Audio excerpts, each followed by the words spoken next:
अब हम बात करेंगे पटना में हुए विरोध मार्च की। आरजेडी की तरफ से विरोध मार्च आज निकाला गया और आरजेडी के कार्यकर्ताओं ने, नेताओं ने जमकर विरोध जताया। उन्होंने अपने संबोधन के दौरान और कानून व्यवस्था को लेकर जहां सवाल उठाए गए, पूरी तरह से इंडिया गठबंधन एकजुट नजर आया और कई मुद्दों पर नीतीश सरकार को, जेडीयू को और बीजेपी को घेरने की कोशिश की गई।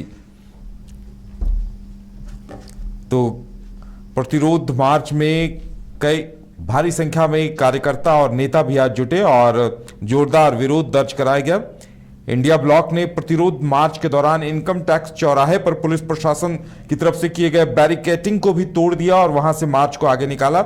आरजेडी और कांग्रेस के महिला विंग के नेता कार्यकर्ता भी काफी सक्रिय नजर आए। प्रदर्शन में मौजूद कांग्रेस विधायक दल के नेता शकील अहमद खान ने भी कहा कि बिहार की सरकार गरीबों के खिलाफ है। महंगाई को लेकर, कानून व्यवस्था को लेकर कई मुद्दों पर प्रदर्शन किया गया। हमारे साथ हमारे संवाददाता अविनाश पटना स्टूडियो से जुड़े हुए हैं। सीधे चलेंगे अविनाश के पास। अविनाश, जिस तरह से प्रदर्शन किया गया, आखिर कितना असर दिखा इसका जनता के बीच में और कार्यकर्ता कितनी संख्या में जुटे? आखिर इसकी गूंज क्या सत्ता के गलियारों तक पहुंची? क्या कुछ रिएक्शन आया इसका?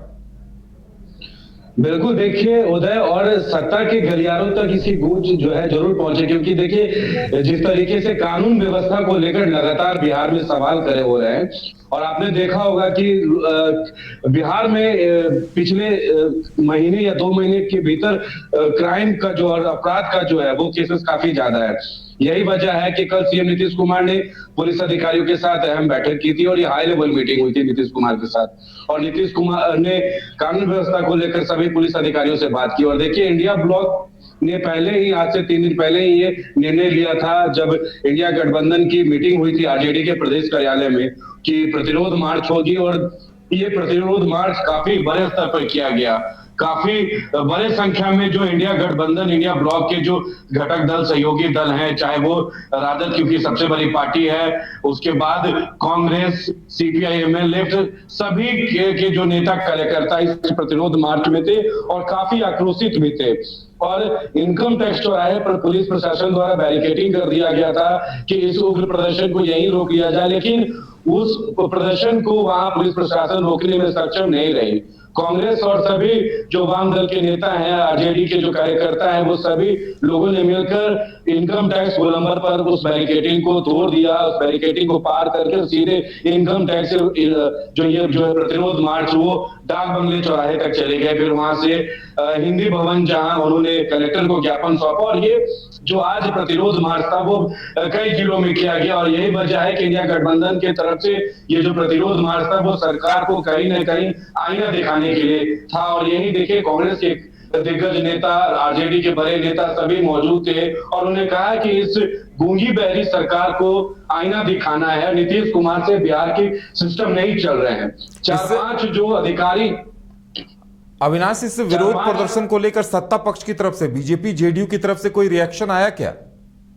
बिल्कुल, देखिए केंद्र सरकार में मंत्री बने हैं गया से सांसद जो जीतन मांझी, उन्होंने आज कहा था कि ये जो विपक्ष के द्वारा प्रतिरोध मार्च किया जा रहा है वो कहीं ना कहीं बिल्कुल इसमें कोई जो ये गठबंधन के द्वारा ये जो मार्च किया जा रहा है वो माहौल खराब करने के लिए किया जा रहा है। जीतन राम मांझी ने यह भी कहा कि बिहार में कोई आपराधिक घटनाएं नहीं है, अपराधी अगर कोई अपराध करते भी हैं तो तुरंत उन पर कार्रवाई होती है। ऐसे में ये जो विपक्ष प्रतिरोध मार्च निकाल रही है वो माहौल को खराब करना चाहते हैं, ये जो है जीतन राम मांझी ने कहा। प्रदेश अध्यक्ष जो है बीजेपी के सम्राट चौधरी, उन्होंने भी कहा कि लालू प्रसाद यादव जो अपने 15 साल वो बता दे कि उनके शासनकाल में क्या होता था, उसका परिभाषा वो दे दे।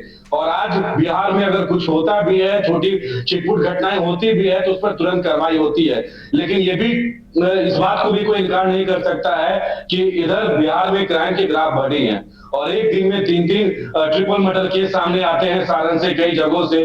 तो ऐसे में नीतीश कुमार भी काफी चिंतित हैं और जिस तरीके से मुकेश सैनी के पिता का जो हत्या हुआ और ये हाई प्रोफाइल मर्डर केस था, जिस तरीके से वारदात हुआ, उसको बाद मुख्यमंत्री का भी काफी आलोचना शुरू हो गई और ये नीतीश कुमार का जब आलोचना ज्यादा होने लगी, यही सब देखते हुए नीतीश कुमार ने फौरन जो है पुलिस अधिकारियों के साथ वो समीक्षा बैठक अपने आवास पर कल बुलाए थे। उन्होंने निर्देश भी दिया और 2005 से पहले 1990 से 2005 तक का क्राइम ग्राफ का लिस्ट मुख्यमंत्री ने कहा सभी अधिकारियों को वो करना ले, और अभी 5 से लेकर 24 तक। तो ये नीतीश कुमार दिखाना चाहते हैं कि जो क्राइम जो होती थी, घटनाएं जो होती थी, जो अपराध होती थी, वो लालू राबड़ी के शासनकाल में ज्यादा हुआ है। नीतीश कुमार जब से सिस्टम में आए हैं तो अपराध कम है, ये सरकार जताना चाहती है, क्योंकि सरकार कभी भी यही जताएगी कि उनके राज्य में जो है घटनाएं ज्यादा नहीं हो रही है। लेकिन ये बिल्कुल स्पष्ट है कि उदय इधर बिहार में आपराधिक घटनाएं जो है काफी बढ़ी हैं। इसको लेकर विपक्ष हमलावर और विपक्ष का काम ही है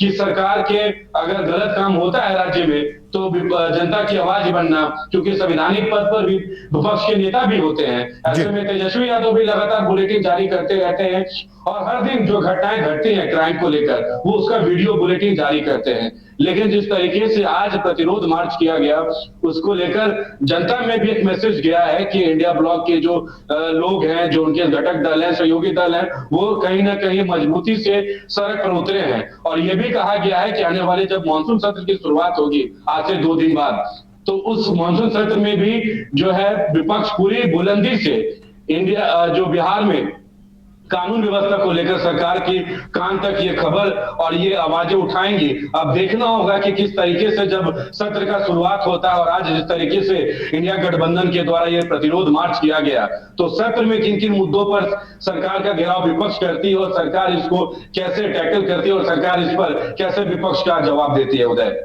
चलिए अविनाश, हमारे साथ जुड़ने के लिए और तमाम जानकारी देने के लिए आपका बहुत बहुत धन्यवाद। तो देखने वाली बात होगी कि आगे इसका क्या कुछ असर दिखाई देता है और सरकार के जदयू और बीजेपी की सरकार इन तमाम मुद्दों से कैसे निपटती है।